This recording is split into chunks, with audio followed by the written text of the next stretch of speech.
sih ya. Tapi misalnya gue itu orangnya introvert gitu misalnya. Gue jarang networking, gue nggak suka. Tapi tiba-tiba kalau misalnya gue networking, gue jadi dapat 100 juta gitu. Tiba-tiba jadi passionate. Tiba-tiba gitu.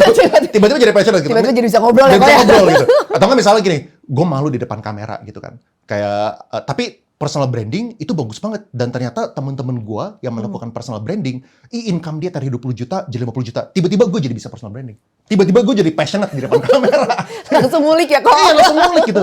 Ya mungkin orang nggak passion gara-gara nggak paham aja gitu. What's the opportunity that they are missing gitu. Mereka tuh nggak tahu bahwa mereka tuh missingnya itu. Mereka pikir, oh mereka bisa milih gitu-gitu kan.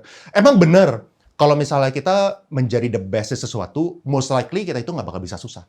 Mau apapun gitu. Misalnya nih, oh gue sukanya itu lukisan gitu misalnya. Lu jadi orang yang terjago di ngegambar, lu pasti nggak susah. Lu pasti bisa jadi banyak duit lah. Atau nggak, lu terjago di accounting, lu terjago di marketing, lu terjago di coding, lu terjago di apapun. Orang yang terjago, mau di apapun, itu most likely itu bakal jadi bagus lah. Cuman itu kan cuma the top sekian persen kan. Mungkin the top 0.1% lah. Sedangkan kalau misalnya kita pengennya itu adalah skill yang mungkin the top 5%, ya kita harus bisa agak spread lah gitu. Ya kan? Dan apalagi kalau misalnya kita ngomongin skill, itu kan kita ngomongin depth sama breadth. Depth itu adalah seberapa jago kita di bidangnya kita. Breadth itu adalah kita punya wawasan yang luas nggak nih? Terutama yang complementary, itu yang penting banget gitu.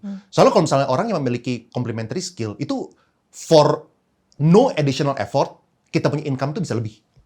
Sesimpel kayak gini, sesimpel misalnya kalau misalnya kita cari desainer gitu ya. Misalnya desainer let's say 6,5 juta, 7 juta gitu misalnya.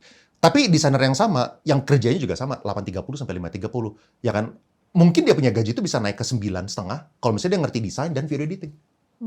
Kan secara kerja, dia kan nggak kerja 12 jam. Dia kerja bisa sama. Tapi gara-gara punya skill ini, outputnya jadi lebih bagus. Kerjanya jadi nggak usah tektokan. Dia jadi nggak usah tektokan sama si desainer. Kan jadi a lot of efficiency gitu kan. Nah, jadi complementary skill itu tuh akan memberikan kita untuk the same amount of effort, tapi income itu lebih tinggi gitu.